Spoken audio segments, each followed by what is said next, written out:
не съм в цикъл, да знам. Частно мисля, че е убил двама-трима. Мюс ми е вече като семейство.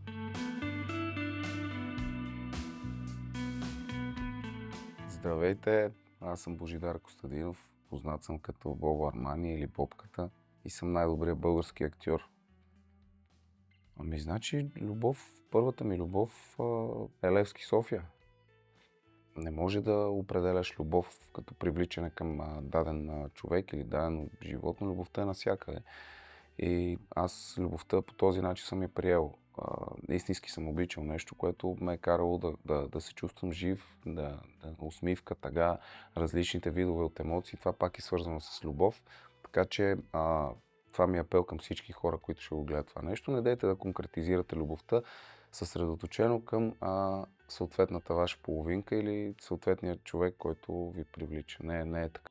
В какво вярвам? Вярвам в свободата, вярвам в добрите отношения, вярвам в Исус Христос, човек.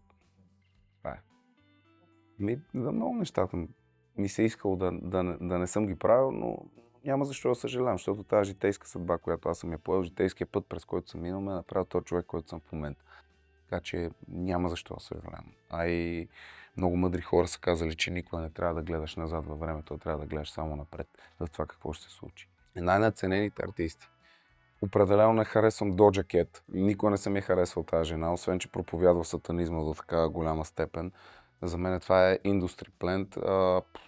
Има в момента една репортерка, също тази Боби Алтов, се казва, тя за мен е мега надценена. Лил Узи Върт, Playboy карти, нали, за хора, които се занимават с това, което в частност и ние се занимаваме, са мега overrated за мен. Топ 3 артисти в България. Любо Киров, със сигурност. Човека си е страхотен гений. Не мога да отрека, че Азис също е великан в това, което прави. Мърда Бойс. Определено съм губил. Боляло е, но съм го губил в възраст точно, която не е трябвало, в тинейджерските си години, но това ме е направил пък по-силен човек за по-натам. Така че всеки губи, рано или късно, това е кръговрата на живота. Дали е родител, дали е близък приятел и така нататък. Това е живота просто. Ставаме енергия и се прераждаме, според мен. Колкото и налудничево, нали, антинаучно да звучи това нещо, ние сме една материя, ние сме една енергия. Научно доказано, че след като се причини тази клинична смърт, нашето тяло става по-леко. Най-голямата ми несигурност.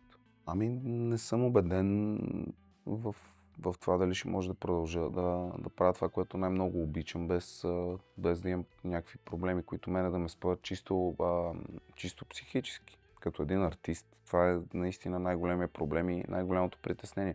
Дали ще можеш да правиш нещата с такава страст, както си ги правил преди. И това е моята несигурност. Никога не мога да бъда сигурен дали утре ще бъда този човек, който ще може да прави това, което прави, да се занимава с изкуство, да се занимава с музика, кино и така нататък. Това е най-голямата несигурност за един артист, според мен. Вау! Не знам, да не съм в цикъл, да знам. Горе-долу вярвам, да. Мисля, че моята зодия приспада на това нещо. Аз съм Водолей и тя е въздушна зодия. И като гледам себе си и моя характер, със сигурност мисля, че има нещо общо, да. Не мога да конкретизирам идоли със сигурност дали съм имал. Имал съм хора, които са ми повлияли, но никога не трябва да се поставяш в рамка на това да идолизираш някой, защото ти се опитваш да приличаш много на този човек до някаква степен да вземеш абсолютно всяко негово качество, а според мен всеки даден човек и всеки индивидуално има свои качества, които трябва да набляга върху тях и да ги гради и да ги надгражда и до частност да се допре до своя идол. Но никога не съм идолизирал до такава степен хората. Коя е първата дума, която съм си казал? Това е свободата. Свобода е първата дума. Определено съм имал моменти, в които искам да се откажа, но аз просто не съм такъв човек. Нагласата ми никога не е била на загубен. Винаги съм имал ужасна спортна злоба и тя се отразява и към моята мотивация за живота, така че никога не съм си казал. Имало е моменти, в които съм искал, но никога не съм се отказал за това, което правя. Ами, определено, колкото и странно да бъде, човек, с който искам да се срещна и не съм имал възможност, тъй като той е починал преди доста време, това е Салвадор Дали. Човек, който много ми е повлиял на мене. И за артистичността ми, за вижданията към това, с какво се занимавам. Това за мен е един от най-великите хора на този свят. Дал толкова много за изкуство. Нали? Много хора си помислят, че сигурно съм искал да се запозная с някой футболист или спортист. Не. Определено хората на изкуството са ми най-интересни. Те са хиляди неща. Наистина. Хората, които се занимават в Министерство на културата си, нямат грам хал-хабер за това как може да привлекат по-младите да се интересуват от култура, да интересуват от архитектура, от спорт, въпреки че спорта отново е култура и изобразително изкуство и така нататък и така нататък. Единственото нещо, което правят полезно, беше тази нощ на музеите, която е в София, мисля, че е единствено. Не знам, ако не се лъжа. Мисля, че е само в София.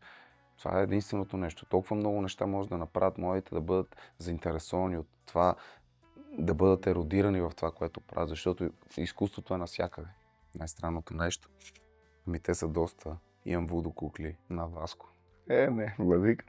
Тъй като аз доста ценя историята на своето семейство и така нататък. Имам един меч от дядо ми, с който той се е борил с османското иго. В частност мисля, че е убил 2-3 човека с него. Но пише името, той е бил генерал тогава и са го убили на Дунава. Отсекли са му главата със същия меч. Някак си е стигнал до моето семейство и все още е в нас. Ами защото ги чувствам като мое семейство. Те наистина са ми приятели, винаги са подхождали уважителен начин към мен, винаги позитивен. Абсолютно всички и вие зад камерата сте мега добри, мега позитивни. Това е просто, не се замислям. Мюс ми е вече като семейство, така че радвам се, че работя с вас и така. Закривам.